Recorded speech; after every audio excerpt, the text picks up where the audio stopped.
Gamarjoba, everyone! Before we get into today's show, I want to extend you an invitation to the 4th annual Intelligent Speech Conference. Intelligent Speech is a 100% online conference that connects independent, educational podcasters like myself with you, the fans, for a one-day event. I'll be speaking about the Georgian influence on the Holy Land. Tickets are on sale now, but if you buy before May 15th, you get $10 off. You can get an additional 10% off if you use the code SAK, S-A-K. That's $18 for a day with your favorite educational podcasters. Go to www.intelligentspeechconference.com to learn more and purchase your tickets. I'll see you on June 25th from 9:45 a.m. to 6:15 p.m. Eastern Standard Time. All the information can be found in the episode transcription. And now, on to the show.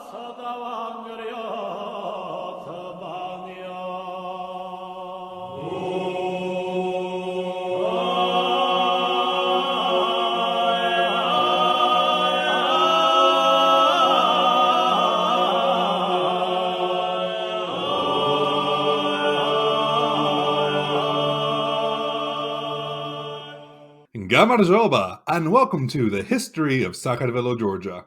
I'm your host, Roberto, and today we're celebrating our 1-year anniversary special. And with us today is our editor, Brendan, as per usual. How are you doing today, Brendan? Gamarjoba. Alrighty, nice to have you on here, Brendan. We are, as I said earlier, we are celebrating our 1-year anniversary. It's been a long ride, hasn't it?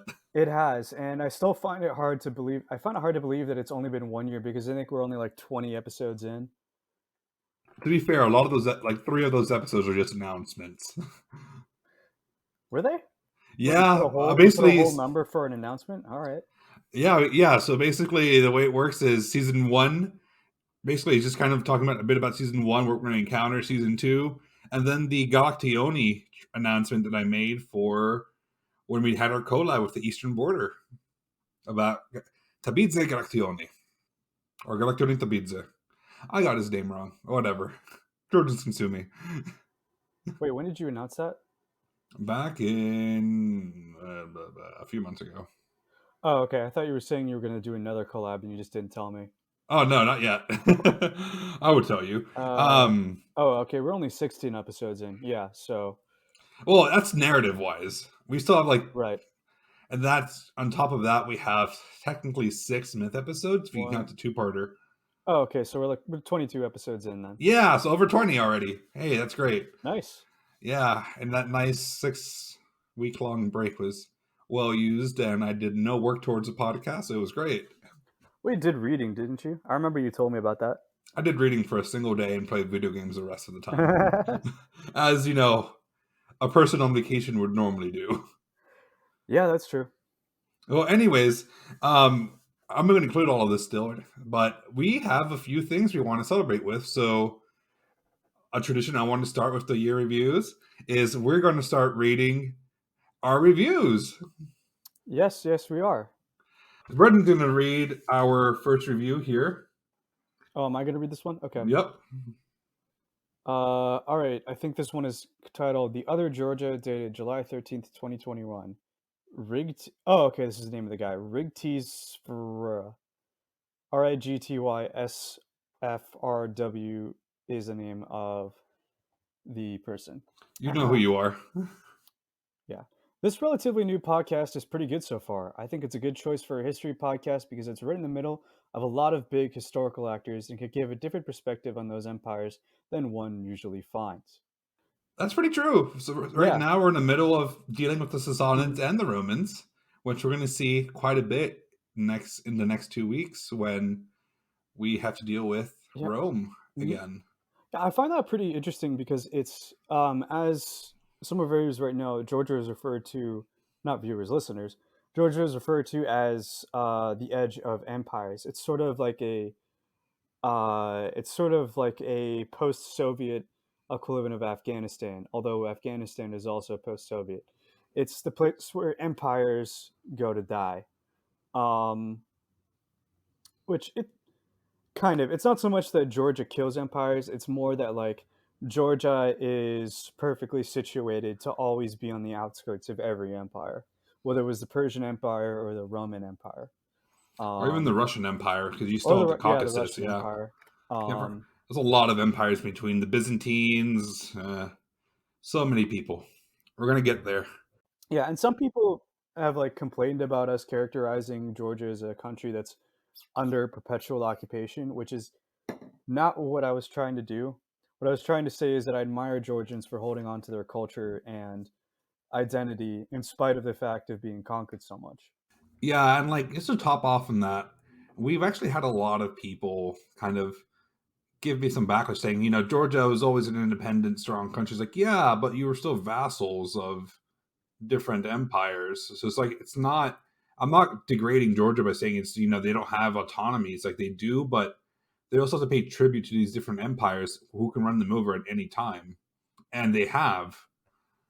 Yeah, it's difficult for people, I think, to face up to their history, especially if they have, if their whole country has a traumatic history. That's certainly true here in the United States.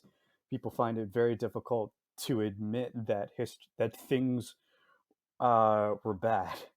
Uh, they find it difficult to admit that bad things happen because my country is good and good countries don't do bad things and yada yada yada. Exactly. But my point was really, again, it's just I admire Georgians for that. They're people who resisted imperialism again and again. Um, and typically in history, we don't get to see the perspective of the colonized people. When we think about history, I mean, the most popular history podcast, is Mike Duncan's The History of Rome, which is Whoop, Rome, whoop. obviously an extraordinarily consequential civilization for history, but you never hear about the little guy. Exactly. And we're the little guy who Hmm. was on the edge of that empire too, and we outlasted Yeah, them. So yeah. hey, Rome is gone and Georgia is not. So exactly. That'll last for a few more 100 years. But anyways, let's get to the next review, which you're also going to read, Brendan. okay, the best podcast on the history of Georgia, from B_Faust. This is the best podcast on the history of Georgia. It's also the only one in the history of Georgia, but that's besides the point. I don't know who wrote that. It's weird that his first initial and first four letters of his last name are the same as mine. I know it's so weird that this might be someone who's posing as you, Yeah, but wow, someone pretending. Wow, I've never heard of anybody pretending to be someone else on the internet. That's yeah. crazy. Who would do that? But now I'm going to read the next one. I got to use the sexy voice for that one. On the titled Great History Podcast on August 11th, 2021 by Speedy Llama. I know exactly who this is, so thank you, my dear. Well researched and very entertaining. Thank you. This is one of my friends from Houston. So, hi.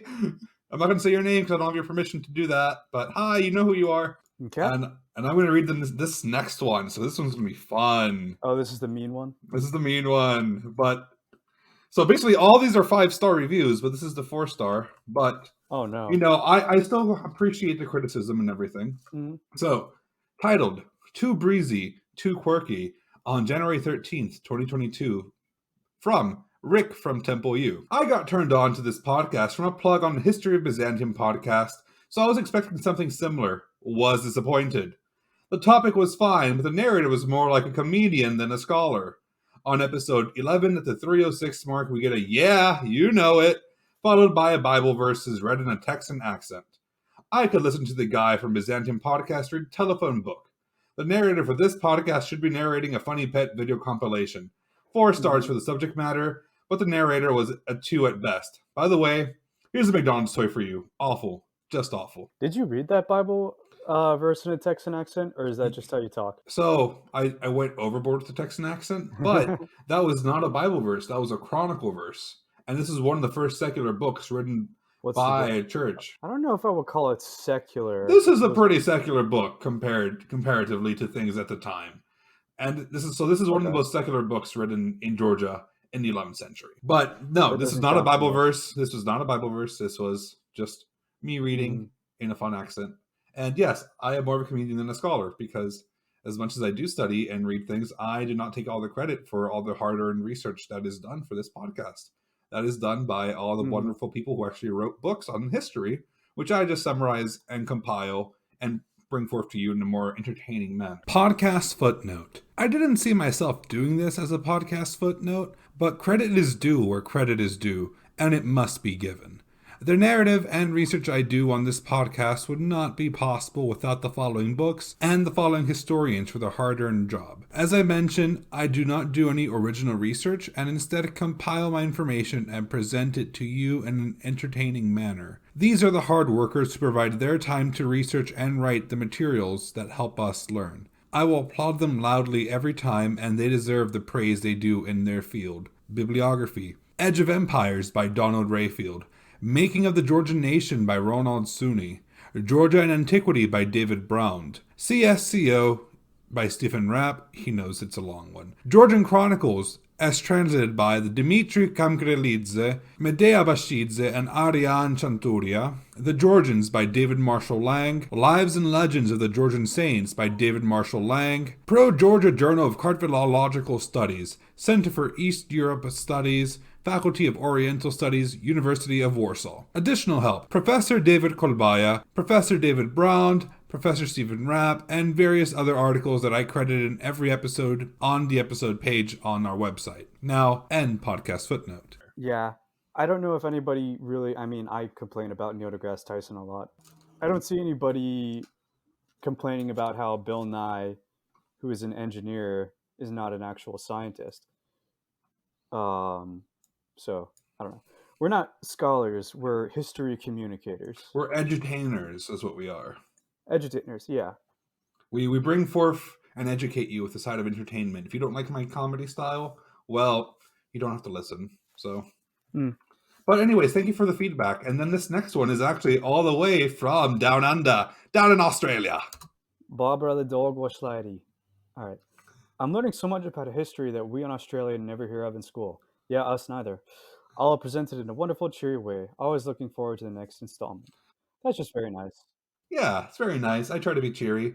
You know, the subject matter is going to get really dark real soon. So just be ready for that very highly enthusiastic Southern optimism. Yeah. I appreciate the work that my public school teachers did. I actually probably went to one of the better public schools in my area. But unfortunately, there is much history that will always be missed out of necessity. Out of necessity, and, you know, because they want to teach you about the history of your area instead of the whole world around you. Because, you know, did I really need to learn about the history of Texas multiple times while I was growing up? Probably not. But anyways, that's the reviews. And this is supposed to be a more laid back episode. So I don't have to do any research and actually catch up. I've actually caught up with research, surprisingly, for this period at least. But as always, I'm trying to push off Christianity as far away as possible because this was supposed to be only one episode. And then I just kept pushing it and pushing it and pushing it. Sorry, why do you need to push off Christianization again? Is it just? It's daunting. Yeah, I can understand that. It's daunting. So I'm not trying to push it off. I'm just doing it. But we're getting there. Like, whether I like it or not, I can't push it off any further. But I think it's time to give shout outs to the people who have supported us over this last year. So first of all, Ben Clark from the Battle Royale French Monarchs podcast has bought us a coffee. After I bought him a coffee. Well, it's very nice. Very nice. Then we have Trevor Cully from the History of Persia, who has bought us 2 books, actually. It was written Secret Santa, but it was from Trevor. So I still count that towards that. Oh, I think he bought me one too. I think he bought me Against the Grain by James C. Scott. No clue. But Trevor got me the books. He was my Secret Santa. It was great. And he's going to be on the show relatively soon. So probably in May, actually. Nice. He's talking about Zoroastrianism. So spoiler alert. Ah, interesting. Well, he is the History of Persia. So it makes sense. Next up, we have Derek from the Hellenistic Age podcast, which love his voice a lot. He got us a book of manuscripts that he found at Half Price Books and sent it to us. So that was really helpful. Next up, I want to give thanks and special thanks to Professor David Kolbaya he's from Poland. and he's the one who actually got me who got me on track with finding a lot of the books. He sends me articles from the Cardiological Journal Studies from the university he works at, which I can't remember off the top of my head, which I should probably know. But he's been a very good help on this podcast, especially when we're starting up, and he's answered all of my questions despite me kind of saying, oh yeah, what happens here? What happens then? What happens with this? So thank you, Professor Kolbaya. And then we have the people who bought us books for our Amazon wishlist as well. As I mentioned earlier in the podcast, thank you, Sean G., Alexander, and Brendan, because we finally got our mystery person who got me the Georgian elementary school book, or elementary Georgian book, to help me learn Georgian faster. That was a different Brendan. I didn't buy you that one. I know you did it. So it's a Brendan G. You're Brendan F. Oh, okay. I see. So, yeah. So thank you, everyone, for all your support for this show. It's gone a long way with helping me research and do lots of different things. And I hope to see continued support over the next year. Very nice. Okay, so I think we should probably get to the content of the episode now.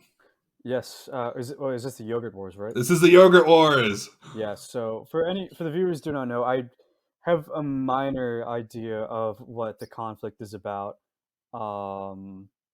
Somebody tried to explain it to me on the Discord, and I remember thinking, remember just being confused that someone could get so upset over yogurt. So I don't think I've really grasped the actual meaning of this quite yet.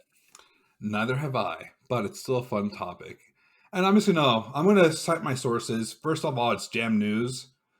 I use them because they're one of my favorite news sources for learning about stuff from Georgia and the Caucasus in general. Oh, so they don't do news about jelly? No, they do news about yogurt, actually. Jam News? Yeah, it's about yogurt. The next one is the News AM, or News.am, which is from the news from Armenia, because we got to get both sides of this conflict. And then our last bit of information actually comes from Professor Thomas Weir. He's actually a professor in Tbilisi, who I get a lot of my etymological things from. So he's going to explain the etymology from the word, or I'm just going to use his Twitter feed. I got his permission. So thank you, Professor Weir. You do great work, because I can't understand half the stuff anyway. So you make sense out of everything.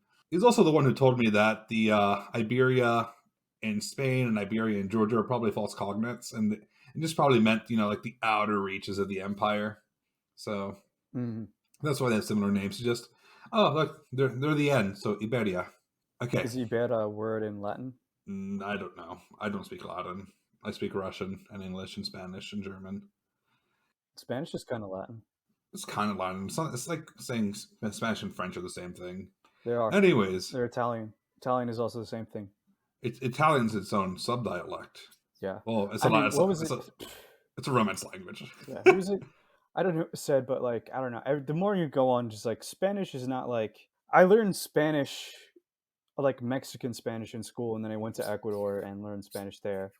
And now I'm learning Catalan is a thing, and all these other all those other dialects, and finding out that it's actually just not one language; it's just three in a trench coat. Yeah, that's the fun thing, because I speak Miami Spanish. So is that an actual dialect? Yeah, Cubans don't even speak Spanish to me. It doesn't sound Spanish at all. You're a jerk. Anyways, let me get on to the story. So, back in February, there was a scandal surrounding Georgia and Armenia, and it revolved around yogurt. Yes, you hear me right. Yogurt. Why is this? Well, it's because Georgia banned the export of the Armenian Matsoon yogurt when they tried getting it through Georgian territory to Russia. This ban came about because Georgia patented the word matsoni as a geographical indication, much like France has the word champagne. If it's not from the Champagne region of France, it's actually sparkling wine. Exactly. So sorry, did you ever clarify, was this under EU law? Wait, this is under Georgian law. Georgia's not part of the EU yet.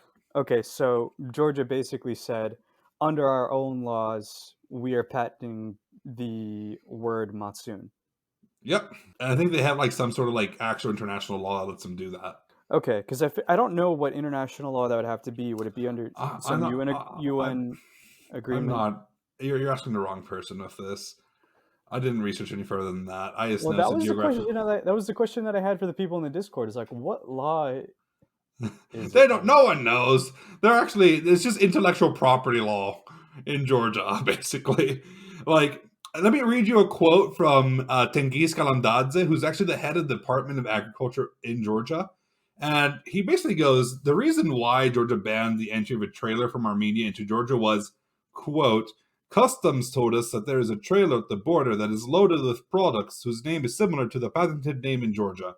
The intellectual property law states that you cannot use a name that looks like a patented product, and since the Armenian word matsun was very similar to the Georgian matsoni, we denied this trailer passage. And are these words etymologically related, or is it a false cognate? They are etymologically related. So, I'm going to go a bit on about what happened with the whole situation before I get into the etymology of stuff, because etymology tends to be a bit too much at times, at least to me.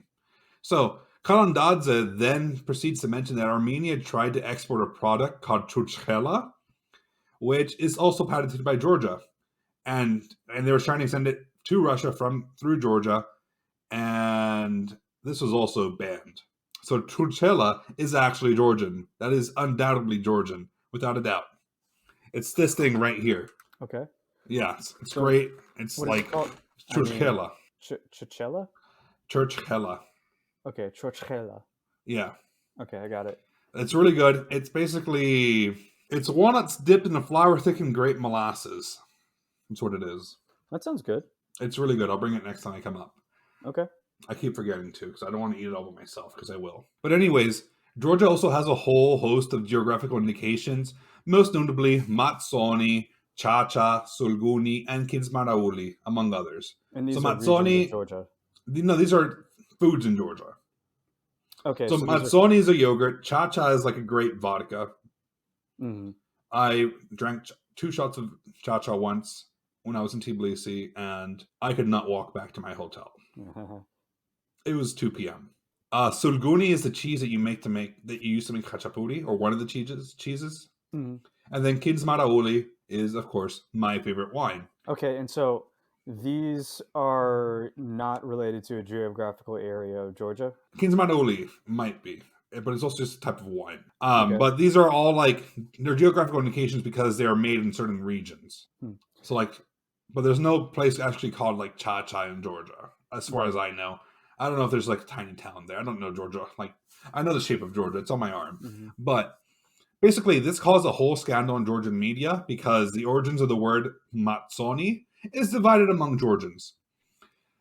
Some Georgian historians and linguists do claim that the word Matsoni has origins from Armenia, which is quite scandalous in Georgia and mostly because, Armenians tend to take credit for everything that happens in the Caucasus. So basically, if you ask a Georgian, who created this first, they're going to say a Georgian. But if you ask an Armenian who made it first, they're going to say an Armenian did it. Oh, so it's like the thing where Bosnians claim that they have pyramids? I don't know about that, but if you're absolutely sure about that, then sure. No, you never heard of Bosnian pyramids? Nope, yeah. I've never heard of it. So yeah, here we go. There's a whole Wikipedia article about it. Bosnian pyramid claims. Yeah, these are basically natural hills which are in the area of Visoko in Bosnia and Herzegovina. They are not, but many people have claimed that they are in fact pyramids. And I'm pretty sure this is sort of this is sort of a thing that's kind of common to nationalism, is claiming something, you invented something absurd. Oh, like Nikola Tesla. Who claims Nikola Tesla? The Serbs or the Croats? Yeah. That's a better way. Yeah, exactly. This is basically the exact same thing as who invented Matsoni? The Armenians or the Georgians? Where did Nikola Tesla come from? Serbia or Croatia? The correct answer is probably Yugoslavia. But it's probably false. I actually do not want to Wikipedia this right now. Anyways, Matsoni is actually quite a popular dairy product in Georgia and is often eaten for breakfast and used as a component in khachapuri and various soups. So this is a very important thing for Georgians because it involves khachapuri. And you don't mess with khachapuri, Brendan, at all. I understand. Now, we got to look at both sides of the argument, and I wrote a bit of a blurb about the Armenian stuff. It's from the Armenian article that I found.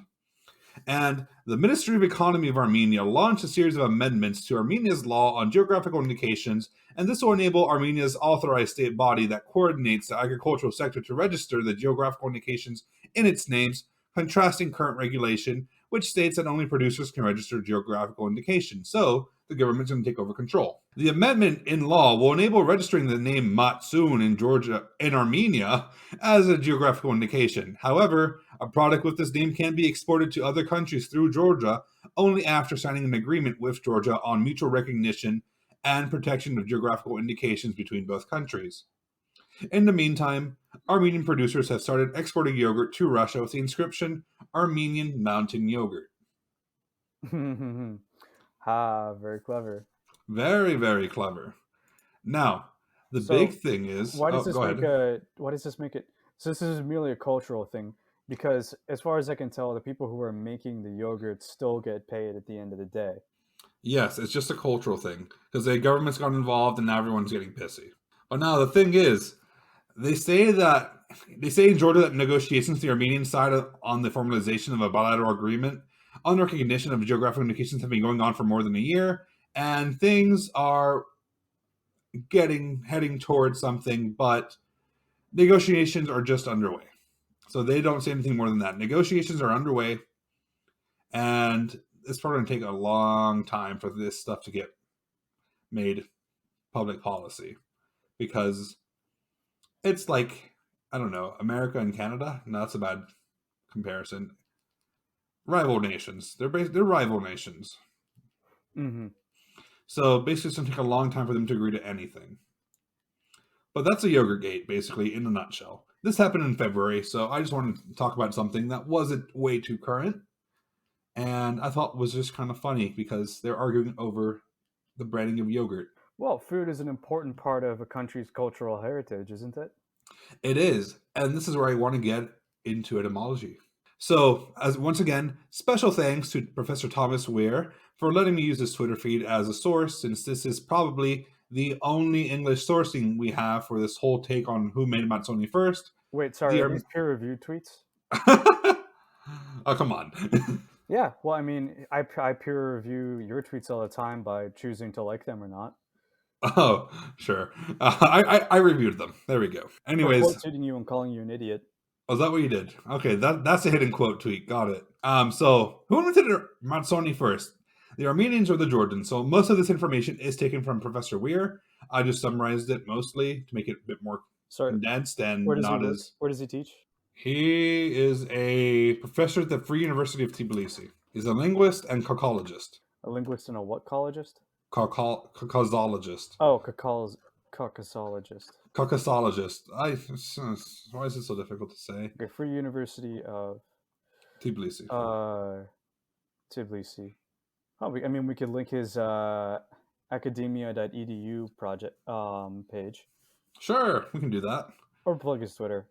Oh, we'll do both. So if you want to follow Professor Weir, because he basically does a weekly etymology thing. His Twitter handle is @Thomas_Weir, WIER. So @Thomas_Weir, WIER is how it's spelled.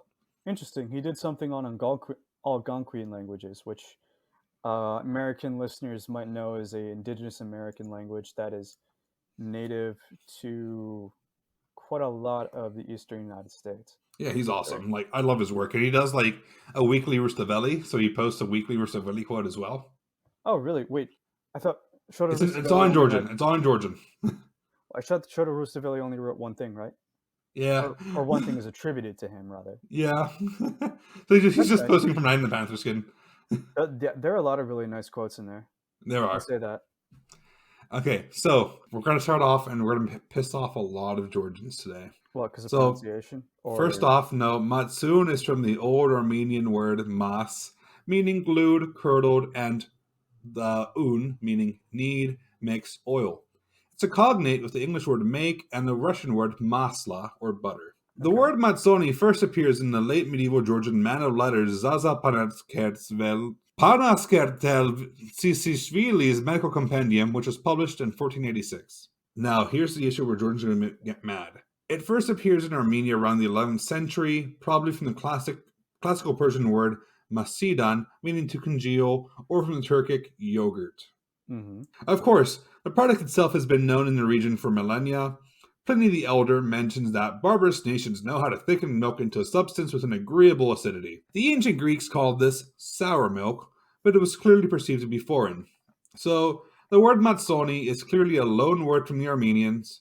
Sorry, Georgia, I'm following the etymologist on this one. Probably very wise. And for the record, the etymologist, wait, is he Thomas Weir isn't Georgian, is he? He didn't have a No, very, yeah, he didn't have a very Georgian sounding name, but he does study at he works there. he works in Tbilisi. So, I'm trusting that guy. I trust him with a lot of things. So, I think Yes. that's a fine thing. So that is the yogurt war. So Armenia should technically have the right in this one. That's not something I'm going to say very often on this podcast. We're a very pro Georgian podcast on here, unless they're clearly wrong. Well, that's the one thing about using only Georgian sources for the most part. Tends to have a very pro-Georgian bias. It does. But the nice thing is, I get to do a lot of fun stuff with it. Mm-hmm. And Like, especially with the new Marian episodes, I'm getting very narrative of them because they're getting a lot of explanation in the actual chronicles, and they're being nice to us. does this necessarily mean that Armenia is in the right here? Because the fight is over who invented yogurt, more or less, right? Oh, who invented the matsoni or matsun Matsoni, yogurt? right? Yeah, so it is who invented this specific type of yogurt, and based off of the wording and everything based found in history and texts, it appears in Georgia in the 15th century. It appears in Armenia in the 11th. So Hmm. it saddens me to say Armenia is in the right. Well, I guess Georgia for once takes the L on this one. That is very right. So yeah, that is something they're gonna have to deal with. But we don't make the laws in Georgia or Armenia, Mm-hmm. so we can comment as much as we like and get yelled at by all my Georgian friends. Alrighty, so that is topic number 3. I just kind of want to go over the our year in podcasting. Yeah, we've touched a bit about it over the year, Mm-hmm. and it's been a journey. I can say my writing's probably improved quite a lot. Yeah, it has. Especially in the last one, just editing these scripts. I'd say for one, you've dropped a couple of habits that made my job harder, which also means that my job is becoming increasingly more redundant, which is actually the goal. Yeah, Uh, um, and more recently, I think part of it might have to be with just in the beginning, there are so few sources. You know, in the very beginning, what our sources are archaeological findings, whereas like midway through the year, we introduced the Georgian Chronicles, whose Georgian name I still can't pronounce. I'm not going to try now. the Kartlis Hovrieva. Yeah, I didn't even catch that, but Oh, uh, well, I mean, I did, but I can't even imagine to. I don't know how to form the sounds with my mouth there's a reason I stopped pronouncing it so often in the show. just by listening, and I can't tell you how it's supposed to be said. So I just say the Georgian Chronicles.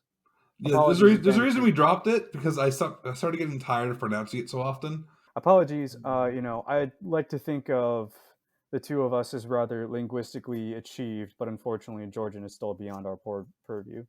Yeah, I speak the Russian. I don't speak the Georgian.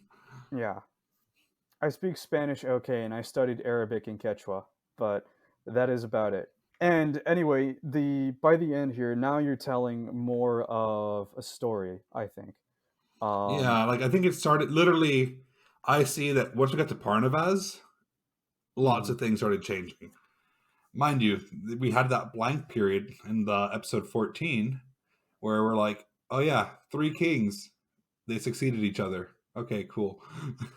Yeah, probably wasn't important whatever happened then. Who knows? Oh yeah, no, it was probably peaceful. Nothing happened. Rome was facing the Hmm. crisis of the 3rd century. Who cares? Yeah. Well, unfortunately, history only tends to get written down if there's some sort of major war where everybody dies.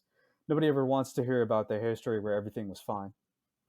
Yeah, that's true. But anyways, yeah, I think my writing's gone in a lot better over the time, and there's not as many jokes as before because I think now that we're trying to tell a story, there's not enough room for jokes unless they just Mhm. kind of come in whenever. But of course, when we had like nothing to talk about, I'm going to bring out the jokes galore. Of course. I mean, once in a while, I'll just like throw in a joke there because I just want to make a funny observation. Yeah, Like, sometimes I think I write them, and then I'm like, oh wait, I didn't write this one. Brendan did. But that's the fun thing, because we get to share both our humors.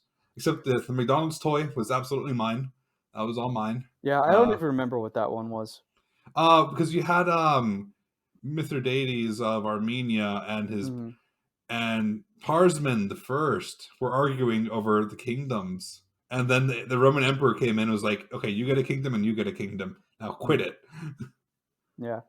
I guess also recently it's gotten much less confusing for me because I was both reading and editing this, so I was trying to simultaneously absorb the information and edit for clarity and grammar. which Um, was to the benefit of you guys, because I have the horrible assumption that everyone knows what the heck I'm talking about, and mhm. I write for myself, and then I'm like, oh yeah, I should probably write to people who don't know this stuff. So now I'm like, oh, this name popped up. I should probably write about that person because who knows who this person is. Yeah, and it just to this day, a lot of it remains very opaque to me just because it's so confusing to keep track of the family trees and who succeeded who is controls what territory, yada yada yada. But now that we focused in on this small story about like a Persian bastard who became king of Georgia and everybody loved him. Well, no, this is the kind of Georgian history that I can get behind. Yeah, it makes it nice once we have a new dynasty that's not marrying into each other for the time being. Yeah, thankfully, Because I mean, legitimate or illegitimate, for once, I think we can agree that sooner or later European dynasties have to learn their lesson about inbreeding. yeah, let's hope things go well, because remember, Georgia's a small nation, but they have a lot of different tribes they can marry into, namely the Ossetians. And that's a topic I want to talk about too. Oh, did Because, you? Okay. because we brought in the Ossetians, with the Tale of the Narts, Of and course. like, and I made a comment about, actually, this is on Reddit. Um, Yeah, you might have heard on the last episode, or wait, no, it was last Myth episode. 5, on Myth 5. Myth 5.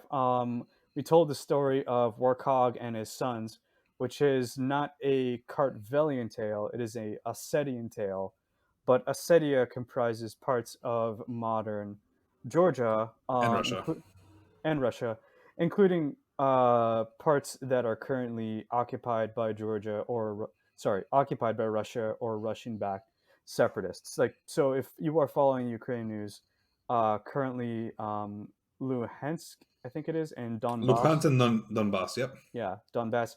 These are regions of Ukraine which are recognized by most of the international community and, of course, Ukraine itself as being part of Ukraine, whereas Russia, I believe, has declared them to be independent republics, which are now part of it's the Russian Federation, right?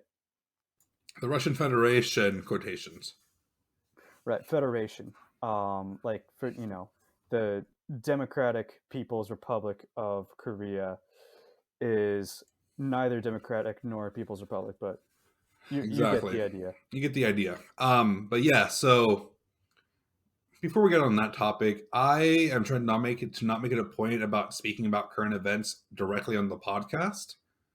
I'm just gonna say that out right there, because it's gonna take away a bit from the story we're telling, and if I have to cut in to talk about what's happening in Georgia in the modern times, we're gonna take forever to get to anywhere. And Hmm. I really want to get to Vakhtang Gorgasali already, because I want to hear about Yeah. the guy who founded Tbilisi, because like Hmm. that's an important step for us. And Um, also, this is not a foreign policy podcast. This is a history podcast. this is a history podcast, so we'll get there when we get there. Hmm. Because I have made a decision to, instead of stopping on July 31st, 2008, we're going to go into modern day, because the president of Georgia followed us on Twitter, and I want to cover her. She's the first female president of Georgia. Oh, really? Yeah. Well, that's very nice.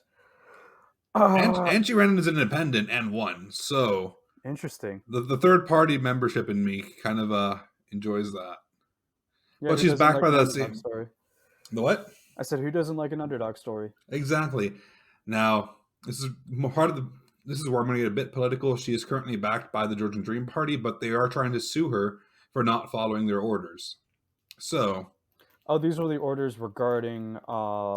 placing ambassadors and all that from the party into positions. And then she Okay. also did like some foreign delegation work outside, and then trying to sue her for doing other stuff there. But we're not a foreign policy podcast. Now, if you want to hear what my hot takes on Georgian politics, feel free to follow me on Twitter at history_Georgia, Exactly. because I Follow will my, post about politics there all day. of course. But anyway, I think we kind of got away from what we were talking about, which was The Ossetians. the Ossetians. So it's kind of a complicated story. Unfortunately, I'm not really familiar with the history of Georgia and Ossetian relations, other than I vaguely know that there was a war. And Ossetians, I don't know. There are Ossetian separatists who are currently backed by Russia that are currently running South Ossetia and another part of Georgia, right? So they are not running Abkhazia. That is run by a different set of people. But Okay. they're still Russian backed as well. Mm-hmm. Well, yeah, anyway, so but nevertheless, they're not Kartvelians, but they are part of the political entity known as Georgia. And even then, they're still part of like the history and everything, because you have multiple Mm-hmm. kings and queens marrying into Ossetians, and then you have like people like Parnavas who married a Durzuk, which is literally a Chechen. Mm-hmm. So you have all these kings intermarrying. And when I spoke with the people from Hoda, Georgia, because I got really upset about that Reddit Mm-hmm. comment, because I was pretty brand new to podcasting still, and I asked like, Yeah. what should our next myth be? And people were like, you should not be covering Ossetians. I was like, Yeah, why yeah. not? Sorry And for then context. We put out a poll on Twitter and posted on one of the Georgia subreddits, and somebody really got their panties in a twist over us suggesting Ossetians because Ossetians are not real Georgians, apparently. they live in an entity known as Georgia, and if They live in Georgia's going to Georgia, yes. continue claiming that South Ossetia is their territory, then they are Georgian. Hmm. And also, if you don't want them to be part of Georgia, just let them be independent. Exactly. So that is our hot take. I will cover them as long as Georgia recognizes them as part of Georgia. Yeah. And even then, at this point, if they make up their mind and say, nope, you guys are independent, I'm still going to cover them because historical borders. Hmm. Yeah. I mean, you wouldn't ask us not to cover Jason and the Argonauts because they're Greeks, not Georgians, or not talk about the Persian Empire because they're Persian, not Georgian. See, the funny thing is, the current ruler is a Persian, so that we have on our show, Marion III, Right. Persian Yeah. boy. So, And he that'd was be really beloved by the Georgians, so take it up with them, not us. exactly. So, predominantly this is a history podcast, and I just want to say I want to thank basically all the other podcasters we've gone into the community with, because they've been so supportive of everything. Yeah, I found this on whenever you try to do anything creative on the internet, is that people's like 90% of people are extremely supportive and encouraging and say, hey, good job. And then like 10% of people go out of their way to just make an extremely detailed takedown about how much you suck. I mean, it's like the 7-1 criticism thing: give 7 good compliments and then tell them the one bad thing. Right. Oh, and also we should probably explain what or who the Ossetians are. I mean, we did that in episode 5, myth 5. Oh, did So we? yeah. Okay, whatever. Forget it then. Yeah, so we'll cover them even more when we do the other Nart Saga tales. Hmm. So Yeah. So we have time. This is a chill episode. yeah, We're just talking, and yeah, people are probably going to tune us out by now, yeah. but it's okay. Well, I'm not for going to edit this one that hardcore. anyone who's still listening, this is my message to anybody who does anything creative whatsoever on online. It's cliche, but you have to ignore the haters because, wow, there are a lot of people who, with the benefit of anonymity, feel free to say whatever they want to you.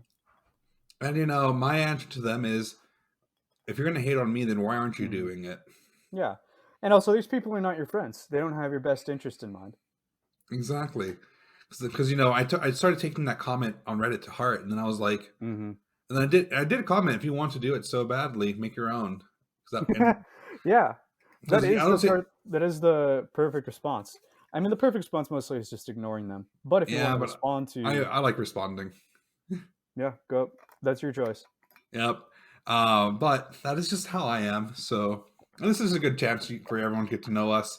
Um, we already did get 2 questions for the Q&A.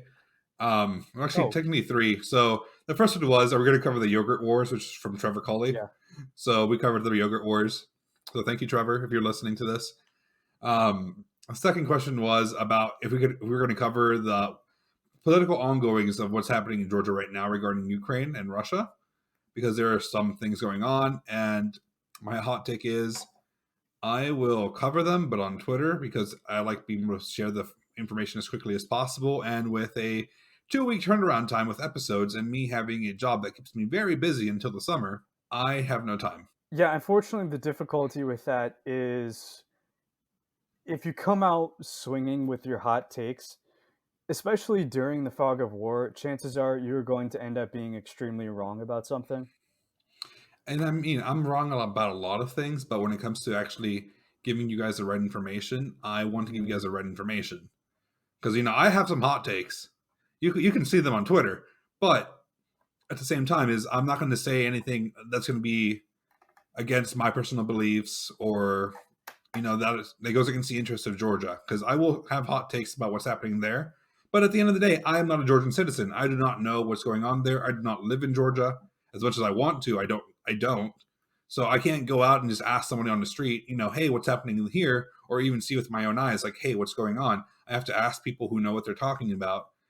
And there might be times where I will bring someone to talking about modern day stuff. That, except that is someone, it's going to be someone who knows what they're talking about and not me directly. Mhm.